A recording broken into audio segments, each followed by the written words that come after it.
आप सभी को मेरे YouTube चैनल टच एग्जाम में फिर से एक बार स्वागत है। आप सभी को पता ही होगा कि जैसे ई कल्याण का जो है ऑफिशियल नोटिफिकेशन आ गया है और इनका पोर्टल खोल दिया गया है, तो सभी को यहाँ पे जो है अपना स्कॉलरशिप का आवेदन भर सकते हैं। तो इसमें बहुत सारा कमेंट आ रहा था कि इनमें डॉक्यूमेंट जो है वो कौन कौन सारे डॉक्यूमेंट हम लोगों को देना पड़ेगा, उनका डेट क्या रहेगा, ये हम इस वीडियो में पूरी तरह से बताने वाले हैं। क्योंकि डॉक्यूमेंट अगर आप नहीं अपलोड करते हैं या फिर डॉक्यूमेंट आपके में आपका कोई तरह का त्रुटि है, तो फिर आपको स्कॉलरशिप नहीं दिया जाएगा। तो ये डॉक्यूमेंट आपका जो है वो काफ़ी इंपॉर्टेंट है।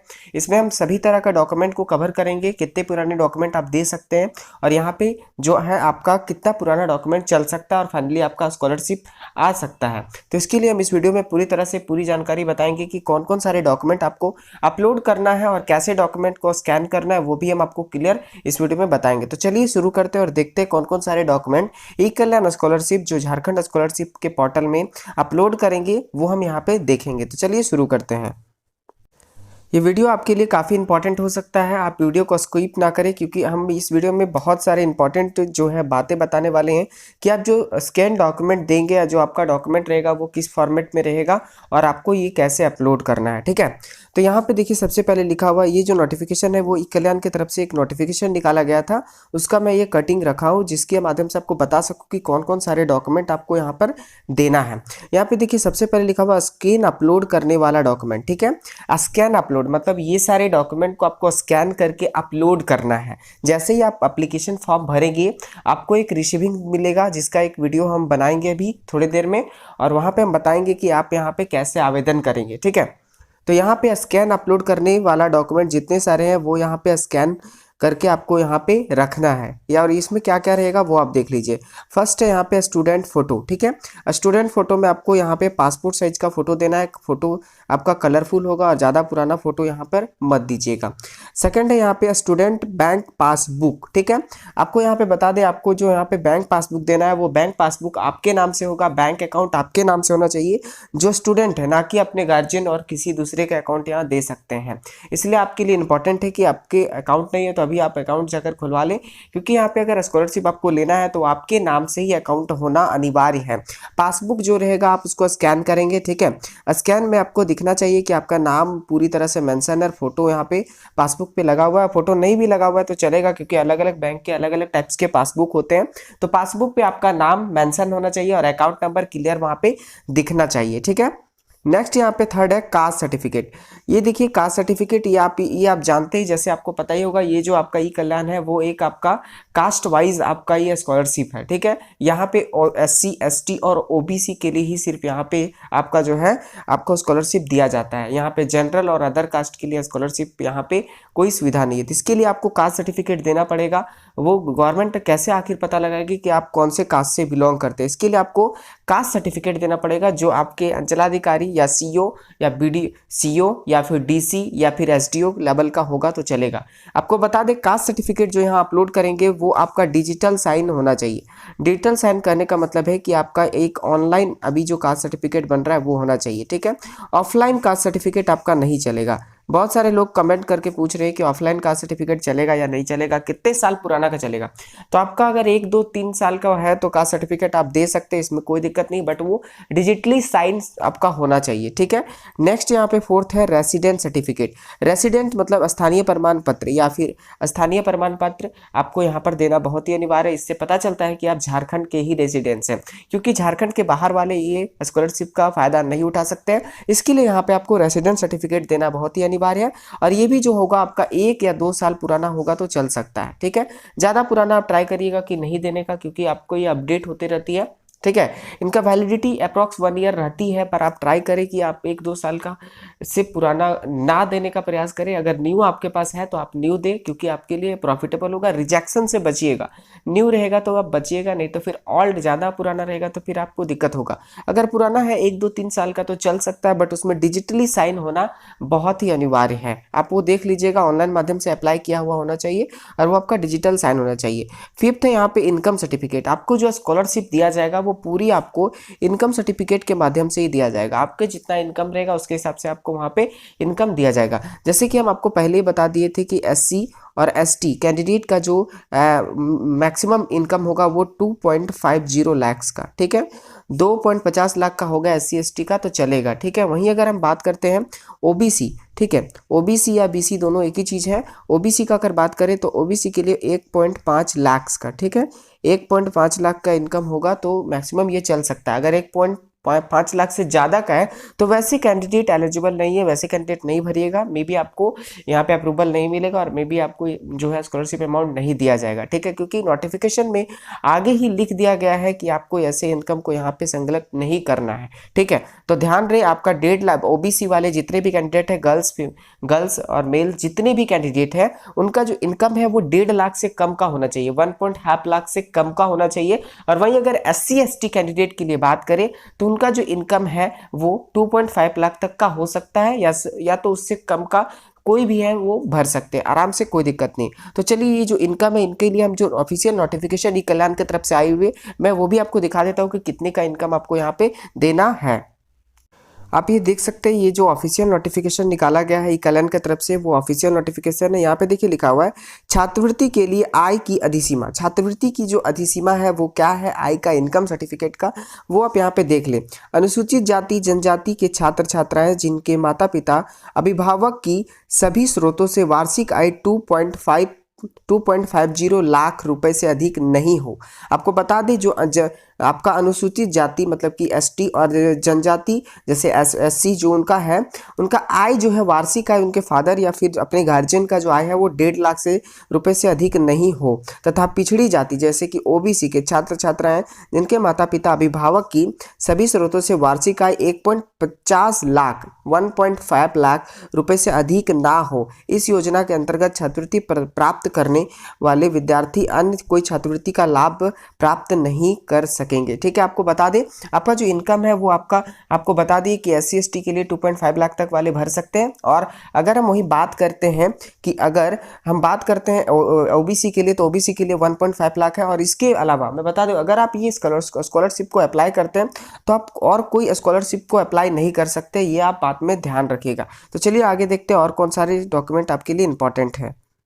नेक्स्ट यहाँ पे जो है डॉक्यूमेंट वो काफ़ी इंपॉर्टेंट है, मार्क्स, मैट्रिक, इंटर साइंस या फिर प्रीवियस मार्कशीट जो जिस पर लागू हो, ठीक है। ये आप देख लीजिए, ये आप पे डिपेंड करता है कि प्रीवियस ईयर आप कौन से एग्जाम को पास करके आए।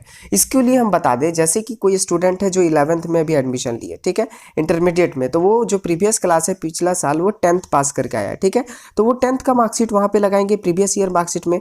वैसे कैंडिडेट जो 12th अभी आप मान लीजिए 12th में, ठीक है, तो उनके पास तो 11th का मार्कशीट होगा ही, तो 11th वाला जैसे जैक का आपका जैक बोर्ड है या फिर CBSE है जो भी है, तो आपके पास 11th का जो मार्कशीट होगा ही 11th पास आउट का, ठीक है, प्रमोटेड वाला, वो आपको यहाँ पे देना है, ठीक है।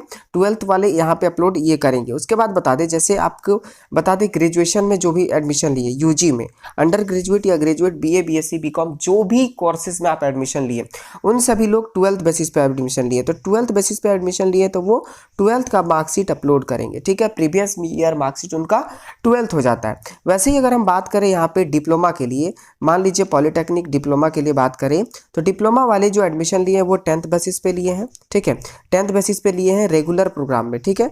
रेगुलर प्रोग्राम में जो लिए हैं 3 साल का जिनका कोर्स है वो आपका अभी जो है फर्स्ट ईयर में अगर डिप्लोमा में है तो वो 10th का अपना मार्कशीट डालेंगे। वही अगर हम बात करते हैं जो 12th करके, वैसे कैंडिडेट जो 12th करके डिप्लोमा कर रहे हैं, जैसे कि आपको डिप्लोमा में एडमिशन लिए हैं पॉलिटेक्निक में, तो इनका आपका लैटरल एंट्री हो जाता है, ठीक है, लैटरल एंट्री। तो आपका जो यहाँ पे स्कॉलरशिप भरेंगे 12th जो करके गए हैं वो 2nd ईयर में, ठीक है, और 3rd ईयर में आप 1 साल और आपको मिलेगा, क्योंकि 12th के बाद आपका जो डिप्लोमा का कोर्सेज होता है वो आपका 2 साल का हो जाता है, ठीक है। तो यहाँ पे जो आप मार्कशीट अपलोड करेंगे वो 2nd ईयर मतलब कि आप इंटरमीडिएट का यानी कि 12th का ही अपलोड करेंगे।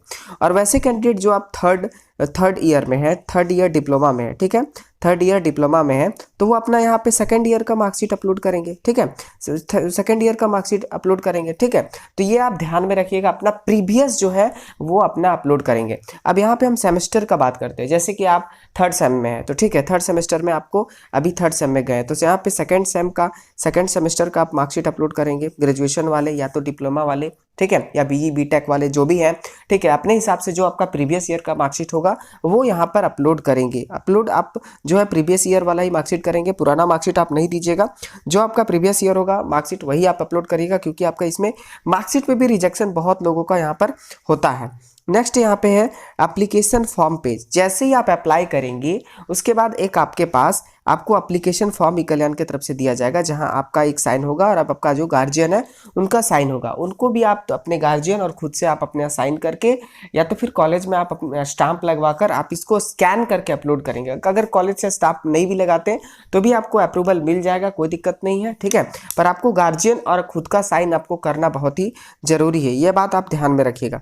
नेक्स्ट यहाँ पे है college bona fide certificate. College bona fide certificate जो होगा वो काफ़ी इंपॉर्टेंट है। कॉलेज बोनाफाइड सर्टिफिकेट आपको अपने कॉलेज से, स्कूल से, जहां भी आप पढ़ रहे हैं या तो फिर आप डिप्लोमा कर रहे हैं तो अपने कॉलेजेस से कांटेक्ट करिए। वो आपको जो है एक अच्छे तरीका से आपको आपके नाम से आपका बोनाफाइड विथ फी स्ट्रक्चर और विथ डेट, ठीक है, और सीरियल नंबर के साथ आपको, वो कॉलेज वाले जानते हैं कि आपको किस तरह का बोनाफाइड आपको देना है, वो तभी उनका अप्रूवल होगा, ठीक है। तो आप कॉलेज से कांटेक्ट करिए। सभी कॉलेजेस में अभी बोनाफाइड मिलना स्टार्ट हो गया है, तो आप जाइए कॉलेज में कांटेक्ट करिए और फिर अपना जो है वहाँ पे ये आपको जो है स्कैन करके, ठीक है, बोनाफाइड को स्कैन करके अपलोड करना है, ठीक है। तो ये आपके टोटल कितने डॉक्यूमेंट हो गया? तो फर्स्ट है student photo, second student passbook account, bank account passbook, ठीक है। थर्ड आपका कास्ट सर्टिफिकेट, फोर्थ आपका residence certificate, income certificate, matric और आपका जो प्रीवियस ईयर है मार्कशीट वो आपको अपलोड करना है। सेवेंथ आपका एप्लीकेशन फॉर्म पेज, जो एप्लीकेशन फॉर्म निकलेगा उनमें आपको साइन करके अपलोड करना है, ये बात ध्यान रखिएगा। विदाउट साइन आप अपलोड नहीं करिएगा, नहीं तो आपका अप्रूवल नहीं होगा। नेक्स्ट आपका कॉलेज बोनाफाइड सर्टिफिकेट, ठीक है, ये आपको कॉलेज से मिल जाएगा। उसके बावजूद आपको बता दें जितने सारे आप डॉक्यूमेंट स्कैन करेंगे वो आप ट्राई करिएगा कि ओरिजिनल कॉपी को ही स्कैन करें, क्योंकि ब्लैक एंड व्हाइट में क्लियर रीडेबल नहीं होता है। इसके लिए आपको यहाँ पे आपको कलर जो होगा, जो ओरिजिनल डॉक्यूमेंट होगा वही आप स्कैन करके अपलोड करेंगे, और नहीं है तो फिर आप जो भी डॉक्यूमेंट अपलोड करेंगे, जैसे आपको अपलोड करेंगे तो वहाँ पे सेल्फ अटेस्टेड करना जरूरी है। जैसे कि आपका मान लीजिए यहाँ पे इनकम सर्टिफिकेट है, ठीक है, नीचे आप यहाँ पे अपना साइन कर देंगे, जो भी आपका नाम होगा वो अपने हिसाब से साइन कर देंगे। इससे क्या हो जाएगा, साइन करके अपलोड करेंगे तो फिर ये सेल्फ अटेस्टेड हो जाएगा। ध्यान रहे आप यहाँ पे जो है अपना कॉलेज बोनाफाइड सर्टिफिकेट में साइन नहीं करेंगे, ठीक है, इसमें आपको साइन नहीं करना है, क्योंकि ये आपका कॉलेज की तरफ से ही फुल्ली आपको वेरीफाइड करके मिलता है। आपको इसमें कोई एरर या फिर कोई एडिटेबल एडिटिंग नहीं करना है, ध्यान रखिएगा, ठीक है। और एक बात बहुत इंपॉर्टेंट बात है, वो सभी के लिए आप जान लीजिए, जो भी आप बैंक अकाउंट आप देंगे, ठीक है, बैंक अकाउंट जो देंगे वो आपको यहाँ पे आधार लिंक अकाउंट देना है, ठीक है। आधार से आपका जो बैंक अकाउंट है वो लिंक होना चाहिए, नहीं तो फिर आपका जो अमाउंट है वो नहीं आएगा, आपका स्कॉलरशिप अमाउंट नहीं आएगा और स्कॉलरशिप अमाउंट रुक जाएगा, ठीक है। इसके लिए आप जो बैंक अकाउंट का देंगे आप अकाउंट नंबर, वो आप अपना जो है अपना आप आधार कार्ड से जुड़वा कर ही दीजिएगा, या फिर जो भी जुड़ा हुआ है वही आप बैंक अकाउंट यहाँ पर देंगे, नहीं तो फिर आपका अमाउंट जो है वो नहीं आएगा। चलिए हम आपको ऑफिशियल नोटिफिकेशन पे जो इनका आधार बेस्ड आपका जो नोटिस निकाला गया है वो भी मैं दिखला देता हूं। यहाँ पे आप देख सकते हैं, ये जो है नोटिफिकेशन में यहाँ पे देखिए 8 नंबर पे लिखा हुआ है, छात्र के नाम पर बैंक खाता पासबुक की पृष्ठ जिनमें अकाउंट नंबर एवं आईएफएससी कोड उल्लेखित हो, ठीक है। बता दें आपको account number with IFSC code उनमें होना चाहिए, ठीक है, उल्लेखित हो कि छाया प्रति, छाया प्रति मतलब जेरोक्स दे सकते हैं, उसके नीचे आप साइन कर देंगे जैसे हम आपको बताए हैं। बैंक खाता को आधार संख्या से सीडिंग होना अनिवार्य है।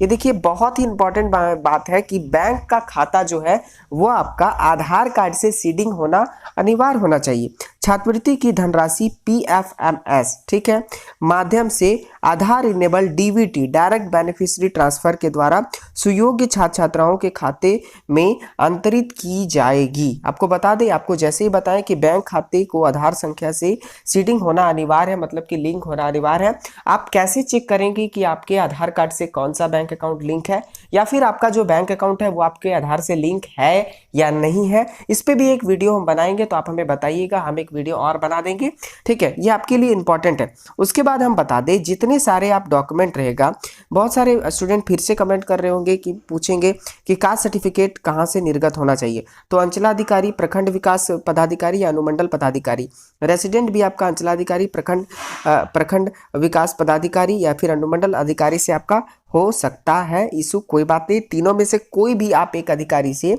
सीओ, एसडीओ या फिर आप अपने जो है डीसी, उनसे आप कोई भी सर्टिफिकेट आपका होगा तो चलेगा। आप ट्राई करिए कि आप जितना ऊपर वाला सर्टिफिकेट होगा वो चलेगा। जैसे आपका एसडीओ का होगा, सब डिवीज़न ऑफिसर थे, तो वो बहुत अच्छा है, या सीओ का भी होगा तो चलेगा, क्योंकि यहाँ अंचलाधिकारी आपका फाइनली लिख दिया गया है। बोनाफाइड जो होगा वो आपको कॉलेज से मिल जाएगा, विथ फी स्ट्रक्चर आपको वहाँ पे देना। प्रीवियस ईयर मार्कशीट जो हमें आपको बता ही दिए कि प्रीवियस ईयर मार्कशीट में आपको कौन सा अपलोड करना है। उसके बाद एक बहुत ही इंपॉर्टेंट आपको बात बता देते हैं कि जो भी आवेदन करने की प्रक्रिया है, ठीक है, वो आप करेंगे। उसके बाद जो आप डॉक्यूमेंट अपलोड करेंगे वो आपका जेपीईजी, ठीक है, जेपीईजी या फिर जेपीजी के फॉर्मेट में होना चाहिए, ठीक है। जेपीईजी या जेपीजी के फॉर्मेट में होगा आपका डॉक्यूमेंट, तभी अपलोड होगा, पीडीएफ यहाँ पे अपलोड नहीं होगा, ये आपके लिए इंपॉर्टेंट है। और जो आपका डॉक्यूमेंट का साइज है वो आपका 150 केबी से कम का होना चाहिए, ठीक है, 150 केबी से कम का होना चाहिए, मतलब लेस देन 150 केबी, ठीक है, आपके लिए ये इंपॉर्टेंट है, ठीक है। उसके बाद मैं बता दूं, जो आपका इनकम सर्टिफिकेट है उसके लिए भी एक इंपॉर्टेंट नोटिस है, क्योंकि इनकम सर्टिफिकेट जो है, देखिए यहाँ पे कास्ट, रेसिडेंट, ये सब का कोई आपका डेट मेंशन नहीं किया हुआ है, बट यह इनकम के लिए आप यहाँ देख सकते हैं दिनांक 1/4/2020 के 20 से पहले का ना हो, ठीक है। आप यहाँ देख लीजिए, फिर से मैं इस नोटिफिकेशन को पढ़ के बता दे रहा हूँ। ऑनलाइन के माध्यम से निर्गत आय प्रमाण पत्र, इनकम सर्टिफिकेट अंचलाधिकारी, अनुमंडल पदाधिकारी अथवा उपायुक्त स्तर से निर्गत की मूल प्रति दिनांक 1/4/2020 मतलब 1 अप्रैल 2020 से निर्गत आय प्रमाण पत्र मान्य होगा। मतलब कि आपका, आप अगर बोलेंगे कि 30 मार्च का होगा, 30 मार्च 2020 का चलेगा तो नहीं चलेगा, ठीक है। आपका कम से कम 1 अप्रैल 2020 या फिर 2 अप्रैल, 3 अप्रैल, 4 अप्रैल या फिर जब का हो, अप्रैल, मई, जून, जुलाई, अगस्त, सितंबर, मतलब आगे का आपका चलेगा, 1/4/2020 से आगे का चलेगा, ठीक है, अप्रैल, मई, जून, जुलाई जब का होगा, पर उनसे पहले का जैसे जनवरी, फरवरी, मार्च का नहीं चलेगा, ठीक है। ये बात आप ध्यान में रखिएगा, ये काफ़ी इंपॉर्टेंट है, ठीक है। तो ये आपके लिए पूरी नोटिफिकेशन था। अब चलिए हम आपको जो आपको अब दिखला देते हैं हम कि जो आप ई कल्याण के ऑफिशियल वेबसाइट पे अपलोड किया हुआ डॉक्यूमेंट, कौन कौन सारे डॉक्यूमेंट वहाँ पे अपलोड करना पड़ता है। ये देख सकते हैं, एक स्टूडेंट है जो अपने सारे डॉक्यूमेंट को अपलोड किए थे और इनका जो अमाउंट है वो स्कॉलरशिप का फाइनली यहाँ पे मिला था। ये आप देख सकते हैं, फर्स्ट है स्टूडेंट फोटोग्राफ, ठीक है, यहाँ पे स्टूडेंट पासपोर्ट साइज फोटोग्राफ। ये आपका इनकम सर्टिफिकेट है, जो इनकम यहाँ पे अपलोड किया हुआ है। कास्ट सर्टिफिकेट, आप देख लीजिए, जो सारे डॉक्यूमेंट मैं बताया था वही सारे डॉक्यूमेंट यहाँ पे टोटली आपको अपलोड करना है। यहाँ पे रेसिडेंट, जो आपका स्थानीय प्रमाण पत्र है वो, बोनाफाइड सर्टिफिकेट जो आपको कॉलेज से मिलेगी वो, उसके बाद प्रीवियस ईयर मार्कशीट अपने अनुसार, जो भी आपका प्रीवियस ईयर मार्कशीट है वो यहाँ पे अपलोड करेंगे। फिर नेक्स्ट है आपका बैंक पासबुक, ठीक है, तो बैंक पासबुक भी आपको अपलोड करना है, आपको जैसे बताए थे। उसके बाद scan copy of application form, ठीक है, scan copy of application form, यहाँ पे आपको स्कैन करके आपका जो आपका एप्लीकेशन फॉर्म निकलेगा उनको आप यहाँ पे स्कैन करके फाइनली अपलोड करेंगे, साइन करके अपने गार्जियन और खुद अपना साइन करके आपको अपलोड करना है। टोटल आपका डॉक्यूमेंट का बात करें तो यहाँ पे आपका 8 डॉक्यूमेंट है। एक आपका स्टूडेंट फोटो, सेकंड आपका इनकम सर्टिफिकेट, थर्ड आपका कास्ट सर्टिफिकेट, फोर्थ आपका रेसिडेंट सर्टिफिकेट, फिफ्थ है आपका बोनाफाइड सर्टिफिकेट, 6 आपका प्रीवियस मार्कशीट और 7 आपका बैंक पासबुक और 8 में आपका scan copy of application form. तो ये सारे डॉक्यूमेंट जो है आपको पूरी तरह से ई कल्याण के ऑफिशियल वेबसाइट पे अपलोड करना है, तभी आपका जो है फाइनली आपका जो है आपको स्कॉलरशिप मिल पाएगा। नहीं तो डॉक्यूमेंट की वजह से अगर आपका रिजेक्ट होगा तो मे बी आपको फिर से चांस नहीं दिया जाएगा और फाइनली आप स्कॉलरशिप अमाउंट जो है आपके खाते पे नहीं आएगा। तो हम नेक्स्ट वीडियो में देखेंगे कि आप यहाँ पे स्कॉलरशिप कैसे अप्लाई करेंगे। तो थैंक्स फॉर वाचिंग, इस वीडियो को ज़्यादा से ज़्यादा शेयर करें ताकि सभी कोई इस जानकारी को पा सके और वो अपना डॉक्यूमेंट जो है वो स्कैन करके अपलोड कर सके। तो